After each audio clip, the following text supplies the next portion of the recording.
আমরা একজনের কথা আজকে বলতে পারি, সে মেয়েটির নাম হচ্ছে নাফসিন মেহনাজ আজিরিন নামে একটা মেয়ে। আমি এই ছবিটা একবার দেখাবো 2 বছর আগে একদম মারুফের সঙ্গে মারুফ সাহেবের সঙ্গে তার যে ছবিটা, এই যে তার এই মেয়েটি আপনার এই যে ছাত্রদের যে টোকাইদের যে জঙ্গি হামলা হয়েছে 5ই আগস্ট, এইটার সাথে সে সম্পূর্ণভাবে জড়িত ছিল। এমনকি 32 নম্বর যখন ভাঙে তখন সেখান থেকে ব্লক করা, তারপরে অন্যান্য পাকিস্তানিদেরকে নিয়ে আসা, বিহারি ক্যাম্পের যারা সেখানে এসেছে জেনেভা ক্যাম্প থেকে পাকিস্তানিরা, তাদেরকে অ্যাকোমোডেট করা, এবং মাননীয় প্রধানমন্ত্রীকে কিসব নোংরা ভাষাতে আক্রমণ করেছে। এবং আপনি শুনলে অবাক হবেন, রবীন্দ্রনাথ ঠাকুরের কবিগুরু রবীন্দ্রনাথ ঠাকুরের যে কবিতাটি যে গানটি বাংলাদেশের জাতীয় সঙ্গীত, সেটি পরিবর্তনের সে দাবি তুলেছে, এবং একই সাথে বাংলাদেশের জাতীয় পতাকা পরিবর্তনের সে দাবি তুলেছে। আমি জানি না বাংলাদেশের জাতীয় পতাকা পরিবর্তন করে সেখানে পাকিস্তানের মতো চাঁদতারা দিতে হবে কিনা, আর এই কাজটি সে করেছে, সে তার ফেসবুকে লিখেছে। এরা একটা দীর্ঘ সময় বাংলাদেশি সেজে বা বাঙালি সেজে বিভিন্ন সময় আপনার বিভিন্ন মানুষের সাথে শারীরিক সম্পর্কে লিপ্ত হয়েছে, প্রেমের সম্পর্কে লিপ্ত হয়েছে, এবং সেই সব গোপন ভিডিও গুলো ধারণ করে তাদেরকে নানানভাবে ব্ল্যাকমেল করেছে। ঠিক এই ব্ল্যাকমেল গুলো কি পাকিস্তানি এমবেসি টাকা চাই বা কোনো ক্ষমতা এগুলো চাই? না, এরকম না। যেমন ধরা যাক যে একজন ব্যবসায়ী, তিনি চিনির ব্যবসা করেন, তার সাথে সম্পর্ক করে শারীরিক সম্পর্ক বা প্রেমের অভিনয় করে সেখানে ছবি টবি তুলে রেখে ওই চিনির ব্যবসাতে যত রকমের সিক্রেট আছে, বাংলাদেশকে অস্থিতিশীল করে, ধরো চিনির দাম বাড়িয়ে দেওয়া, তখন আপনার ব্যাপারটা এমন হয়, অর্থাৎ সিন্ডিকেট গুলোকে নিয়ন্ত্রণ করে যে আপনি যদি এই প্রাইস না দেন, এইটা না করেন, ওইটা না করেন, এই তথ্য না দেন, ওই গোপন নথি না দেন, তাহলে এগুলা ছেড়ে দেব। আমি এরকম অনেক গত 2 বছরে আমার সাথে যখন আমি বিভিন্ন গোয়েন্দা সংস্থাগুলো বিভিন্নভাবে আমাদেরকে সোর্স গুলো জানাতো, আমরা সেগুলো নানানভাবে জানতাম যে এইখানে কাজ করছে, ওইখানে কাজ করছে, ওই এমবেসি কাজ করছে। সুনির্দিষ্ট ভাবে এই যারা এই হানি ট্র্যাপার গুলো আছে, যেটাকে আপনি মধুচক্রের মধুমালা যারা আছে, এই মধুমালাদেরকে আমরা ওইভাবে চিনতে পারিনি। তো এই হচ্ছে এই মধুর আসরের অন্যতম মধুর চাকের মধুমালা। ঠিক, এই মধুমালা এই যে নাফসিন মেহনাজ আজিরিন এর গতিবিধি যে কতটা, আমি আরো দুটো ছবি একটু দাদা আপনাকে দেখাই। দূতাবাসের ভেতরে এক টেবিলে বসে রয়েছেন, খাবার খাচ্ছেন এই মারুফ সাহেবের সঙ্গে। আমি সেই ছবিটা একটু দেখাতে বলবো, এবং একই সঙ্গে দূতাবাসের ভেতরে এই যে পাকিস্তানি হাই কমিশনের দূতাবাস, এই যে এক টেবিলে বসে রয়েছেন খুব অদ্ভুত ভাবে। এবং আরেকটা ছবি, দূতাবাসে একজন আরেকজনের দিকে যে দৃষ্টিতে তাকাচ্ছে যেন প্রেম চুইয়ে চুইয়ে পড়ছে, একটু যদি দেখানো যেতে পারে। এবং খুব অদ্ভুত একটা ব্যাপার হচ্ছে যে আপনার এই পাকিস্তানি অ্যাম্বাসেডর ঢাকাতে বা বাংলাদেশে একটি শব্দ বেশ প্রবল ভাবে ব্যবহৃত হয়, শব্দটা আমি জানি না ভারতের ক্ষেত্রে হয় কিনা, সেটা হচ্ছে লুচ্চা। হ্যাঁ, লুচ্চা শব্দটার মানে হচ্ছে যে একটি লোক যে সারাক্ষণ খালি নারীদের পেছনে চোখ করে, এবং তার কাজই হচ্ছে নারী খোঁজা, তার কাজকর্ম ফেলে দিয়ে।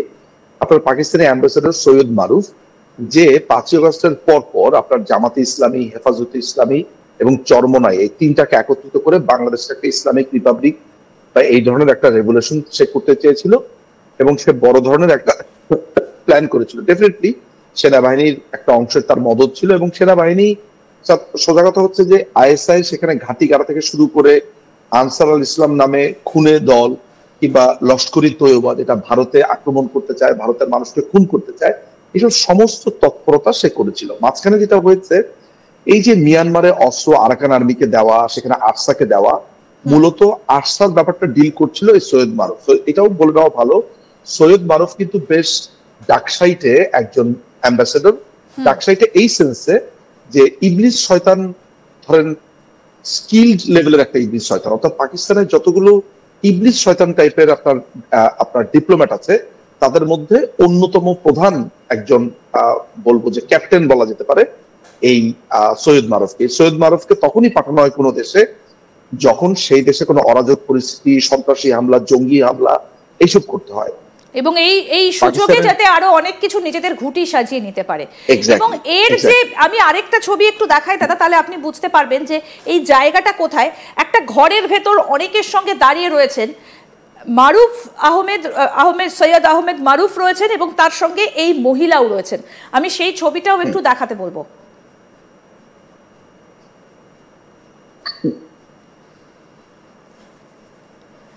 এখানে তো রয়েছে, এটা কোথায়, মানে এটা কি সেই মধুমালা যে মধুমালার কথা আপনি এটাই সেই মধুমালা, আমাদের মধু চাকের মধুমালা।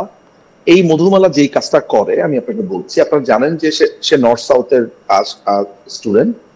এই নর্থ সাউথে সে যেটা করেছে, নর্থ সাউথ স্টুডেন্ট বলে আমি আসলে জানি, আমি আমার মাঝে মধ্যে একটু তথ্যগত আপনার ভ্রান্তি হয়ে যায়। ব্র্যাক বা নর্থ সাউথে আমাকে যেটা জানানো হয়েছে, অর্থাৎ যে জিনিসটা এখানে গুরুত্বপূর্ণ, সে যে ইউনিভার্সিটি হোক না কেন, যে এখানে যে জিনিসটা একটু গুরুত্বপূর্ণ সেটা হচ্ছে ব্র্যাক নর্থ সাউথ এই ধরনের প্রাইভেট ইউনিভার্সিটির ভিতরে, বিশেষ করে নর্থ সাউথ এবং আপনার ব্র্যাক এইসব জায়গাতে আপনার গত প্রায় 2016-17 দিকে আপনার জঙ্গিদের ব্যাপক এক ধরনের চাষবাস হয়েছে। আপনারা জানেন যে হলি আর্টিজানে যে জঙ্গি হামলা হয়েছে সেখানে নর্থ সাউথে প্রচুর স্টুডেন্ট ছিল। এই মেয়েটির একটা পার্টিকুলার কাজ যেটা ছিল সেটা হচ্ছে এই প্রজন্মের একজন হিসেবে সামনে আসা। সাধারণ মানুষ মনে করতো যে কেমন রাজনীতি সচেতন, রাজনৈতিক সচেতন, কত অসাধারণ।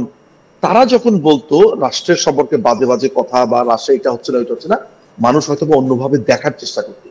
এই সুযোগটাই তারা নিয়েছে এবং সেখানে আনসারুল্লাহ বাংলা টিম নামে একটি গোপন খুনে দল আছে।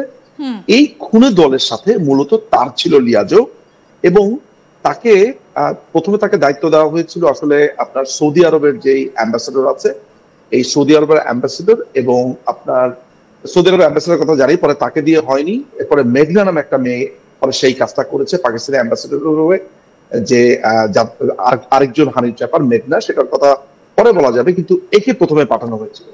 এর আরেকটা দায়িত্ব ছিল, সেটা হচ্ছে তরুণদের মধ্যে পাকি প্রীতি গড়ে তোলা। একদম। এবং আরেকজন তরুণের সঙ্গে ওর একটা ছবি আমাদের কাছে রয়েছে, আমি সেটাও দেখাতে বলবো, যে আরো একজন তরুণের সঙ্গে পাক হাই কমিশনের এক সদস্যের সঙ্গে তার ছবি, সেটা পাকিস্তান হাই কমিশনের আরেকজন সদস্য।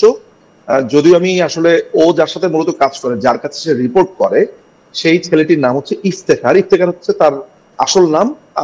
ঢাকাতে সে একটা কাভার নাম ব্যবহার করে, কখনো বাংলাদেশি নাম দেয়, কখনো বাংলাদেশি টাইপের বা বাঙালি টাইপের নাম দেয়, বাট মূলত ওই ছেলেটির নাম হচ্ছে ইফতেখার। সে সেখানে স্টুডেন্ট হিসেবে সে নিজেকে শো করলেও মূলত তার রিপোর্টিং বস হচ্ছে ওই ইফতেখার ছেলেটা।